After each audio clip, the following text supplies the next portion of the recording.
Welcome to our deep dive. You ready for this one? It's cosmic currents, from primordial sparks to the quantum dance of life. Oh, yeah. And we are going to take a journey through energy and life, I love it. starting billions of years ago All the way to right here, right now, inside of us. to the present day. So picture this Earth, billions of years ago. Uh, It is not what we see today. no. It is this swirling, volatile mix of elements, primordial soup, if you will. Primordial soup. That's a great way to put it. Yeah. And this is where life begins. Yeah, and it wasn't a miracle or anything like that, just natural processes. Okay. Take the Miller-Urey experiment. Yeah. Scientists simulated early Earth's atmosphere, Yeah. right? Right. And then they zapped it with electricity like lightning. And guess what? What? Amino acids, Oh, well. which are the building blocks of proteins. So life wasn't this one-time miracle thing. Exactly. It was just energy and matter in just the right way. Yeah, just the right conditions. That's incredible. And that makes you think, right? Like, are there other places in the universe where this happened? I mean, it's possible, right? If you have the right ingredients and the conditions are there. Yeah, just waiting for that spark. It's a really cool thought, like what's out there, you know? Yeah. So while that was happening up on the surface, Okay. deep down in the oceans, something else was going on. What's that? Hydrothermal vents. You know, those always seemed so strange to me. Yeah. Like those documentaries and stuff. Yeah, they're extreme environments. It's hard to believe anything could survive down there. But they're teeming with energy, which is the key. Oh, okay. A stable, energy-rich environment. So it's different from that. Yeah, completely different from the The surface. volatile surface. Exactly. Two totally different paths, but both Yeah. leading to life. Life finds a way. It does. It's adaptable. It really is. And, you know, it makes you think about those energy gradients. Yeah. Those are important. They drive so many processes in the universe. Yeah, nature trying to find balance. Okay, but life can't just stay in those little spots forever, right? Right. How did it evolve and spread? Well, there was a big turning point. Okay. Photosynthesis. Oh, wow. Organisms using sunlight Wow, that's to incredible. create their own fuel. Constant and abundant energy. Exactly. A huge turning point for life on Earth. And that, And then the Great Oxygenation Event, right. that's when photosynthetic organisms started releasing oxygen Wow. and transformed the atmosphere. So the air we breathe is from. It's all thanks to them. Wow, that is amazing. Life-changing the planet on a huge scale. But those life forms becoming more complex. Yeah. How'd they get the energy for that? Well, that leads us to endosymbiosis. Oh, yeah, I've heard of that. One cell engulfing another. Right. But not to eat it, Okay. to work together. Wow. They form a partnership. That's incredible. So instead of lunch, it's like, hey, let's team up. Exactly, a mutually beneficial relationship. What made that happen? Efficiency and resources. Okay. That's how we got mitochondria, Oh, wow. the powerhouses of the cell. The tiny little things inside of us. Yeah, they evolved from those engulfed bacteria. Oh, wow. So they're really good at getting energy from nutrients. Incredibly efficient. Wow. Much better than any human-made machine. That's pretty amazing. They use oxygen to create ATP. And ATP is what... That's the molecule that powers pretty much everything in our bodies. Wow. So that was like unlocking a new level. Yes, exactly. And then from single-celled to multicellular life. Yeah, another huge leap. So what happened there? Energy. Oh, Again, okay. it takes more and more energy to build complexity. Right. So you get specialized cells, tissues, organs, and eventually Us. complex organisms like us. Okay, so from that primordial soup to us. Yeah, quite a journey. But where do we fit into this whole energy story? Well, now we can shift from the ancient past to the present. Okay. The human body is its own energy ecosystem. Oh, this is where I get excited. It's a complex network, Tell me more. powered by those same forces that started life billions of years ago. All right. So think about this. Okay. Our brains, Yes. they only make up about 2% of our body mass, Okay. but they use 20% of our total energy. 20%. That tells you something about how much energy it takes to think, To think, to learn to feel. experience the world. That's a lot of energy. It is, but it's not just the brain. Right. Every cell in our body is Right. constantly using and transforming energy to Right. do its job. It really makes you realize Yeah, how everything is connected. it's all connected. We're not just static things. No, We're these dynamic systems always changing, fueled by this flow of energy. it's a constant flow. And then there's bioelectricity. Oh, yeah, a fascinating example. Our nervous system uses electrical impulses to communicate. It's how neurons talk to each other. Right. Those specialized cells. Yeah, they create a biological circuit board. So our thoughts are feelings. Yeah, it's all powered by the interplay of electrons and ions. So chemical energy is transformed into electrical signals. Exactly like a tiny lightning storm. Wow. Happening inside us all the time. That is pretty amazing. It's how we perceive and interact with the world. But it goes even deeper than that, right? Oh yeah, much deeper. We have to talk about quantum mechanics. Oh, now we're talking. This is my favorite. I know you love this stuff. It's mind-blowing. It is so at the heart of many cellular processes. Okay. There's this phenomenon called quantum tunneling. Okay. Electrons can actually bypass energy barriers.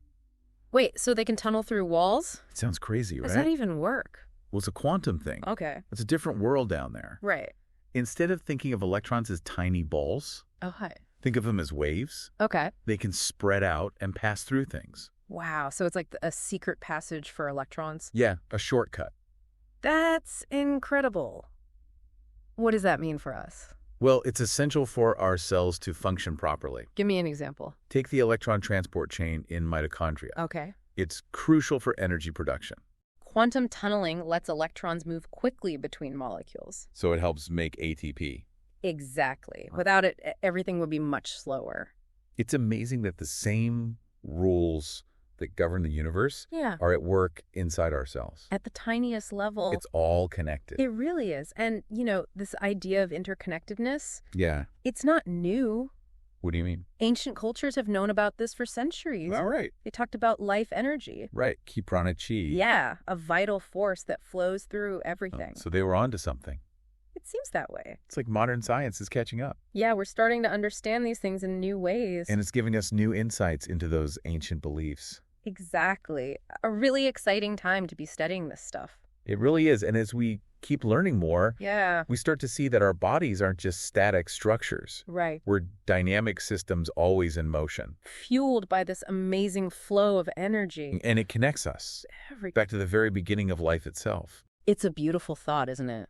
It really is. It is. Yeah. Yeah. Yeah, it really is a remarkable journey. And as we learn more, it makes you think about our health and well-being. Oh, absolutely. How can we not, right?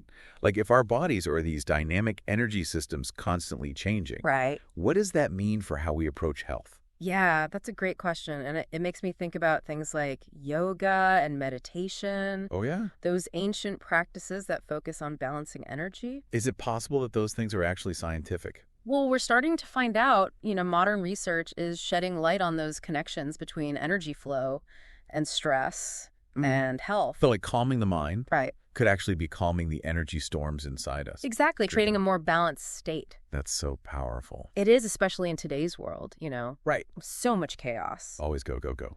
Exactly, and it shows how connected everything is. Yeah. Physical, mental, emotional, it's all linked. So it's not just about diet and exercise. Bigger than that.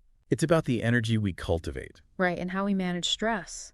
It's a whole new way of looking at health. It is a more holistic approach.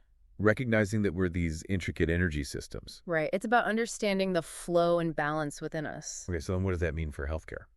Well, imagine a system that goes beyond just treating symptoms. Okay. What if we could address the underlying energy imbalances? So it's like a proactive approach. Exactly, focused on optimizing energy flow and maintaining balance. That's incredible.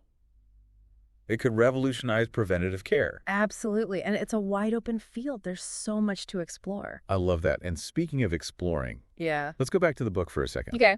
The author talks about bridging the gap between ancient wisdom and modern science. Right, they're acknowledging that ancient cultures had an intuitive understanding of energy. Yeah, like ki prana chi. Exactly, they understood its importance for life. So are you saying that these beliefs weren't just mystical ideas? Well, they might have a real scientific basis. Like, give me an example. Okay, so in traditional Chinese medicine, they have this concept of meridians, Right. channels, where energy flows. Okay. What if those meridians correspond to the fascia in our bodies? Wait, fascia, the connective tissue. Yeah, the stuff that surrounds our muscles and organs. Could that actually be an energy pathway? It's possible, and it would make sense. Yeah, because everything is so interconnected. Exactly, and there's research suggesting that fascia might actually transmit electrical signals. Wow. So acupuncture, Yeah. which targets those meridian points, Right. could be influencing energy flow. That's the idea. Wow, that's amazing. It's a perfect example of ancient wisdom and modern science coming together. Bridging those two worlds. Yeah. And it gives us a more complete view of ourselves and the universe. It's like we're rediscovering ancient knowledge through science. Exactly, uncovering hidden connections and opening up new possibilities. I love that. But with all this talk about energy flow, Yeah. what can we actually do with this knowledge? Yeah, that's a great question. And to really answer it, we need another deep dive. Okay, well, before we do that, Sure. let's talk more about bioelectricity. Oh, yeah, we just touched on it before. What role does it play in our health? Bioelectricity is essential for pretty much everything in our bodies. Okay. Nerve conduction, muscle contraction, cell communication, wound healing. So it's not just our brains sending signals to our muscle? Yeah, no, it's much bigger than that. Okay. It's a whole network of electrical activity throughout the body. Wow. Every cell has a membrane potential. What's that? It's the difference in electrical charge between the inside and outside of a cell. Oh, okay. And that electrical potential is essential for the cell to function. So if there are disruptions in bioelectricity, It can cause problems. could it lead to health issues? Yes. Imbalances in bioelectricity have been linked to heart disease, neurological disorders, even cancer. Wow. So maintaining that balance is crucial. Absolutely, and that's where those ancient practices come in. Okay, like yoga and meditation. Exactly. They can help regulate our nervous system, improve energy flow. So they're not just about relaxation. They're influencing our bioelectricity. That's fascinating. It is. It's like we have these tools to fine-tune our internal energy systems. Wow. So we can actually influence our health through energy. That's right. We have that power within us. That's an amazing thought. And as we learn more, Yeah. we'll probably discover even more ways to use bioelectricity for healing. Absolutely. It's a new frontier in healthcare. I love it. It's like a paradigm shift. It is a more holistic and energy-based approach. And this deep dive, Yeah. it's taken us on such a journey. It has Primordial sparks to quantum wonders, and now bioelectricity. a lot to cover. And as we head into the final part, Yes. we're going to explore the implications of all this. What does it all mean? And what does it mean to live in a universe where energy is the fundamental currency of life? Big questions. Welcome back to our deep dive into cosmic currents. It's been quite the journey, hasn't it? It really has. We've gone from those primordial sparks to the quantum world. And everything in between. And one thing is clear. What's that? Energy is the driving force behind it all. Absolutely. The fundamental currency of life. And we've talked about ancient wisdom Yeah. and how it aligns with modern science. Like if we're part of something much bigger.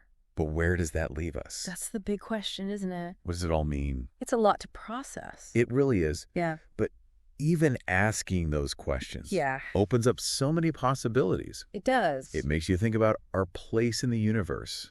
Right? We're not just isolated beings. Right. We're all connected. Part of this incredible web of energy. And if energy is always flowing and changing, Yeah. we're not static either. Right. We're dynamic systems always interacting. Influencing and being influenced. A constant dance. Wow. It's a lot to take in. It is. But it's also humbling. In a way. Yeah. Realizing that we're all connected. To each other and to the universe. It's not about separation. It's about unity. And it changes how we think about our actions. Because everything we do has an impact. Right, we're all connected. Yeah. Our thoughts, our emotions, even our actions. They all have ripple effects. So being mindful of our energy, It's not just about personal well-being. it's about a collective well-being. We have a responsibility. To ourselves, to the planet. To use our energy wisely. Because we can either create harmony. Or disharmony. Wow, it's like we're not just observers. We're participants. We have the power to shape things. Both within us and around us. And that's actually pretty empowering. It is even small acts of kindness. Compassion.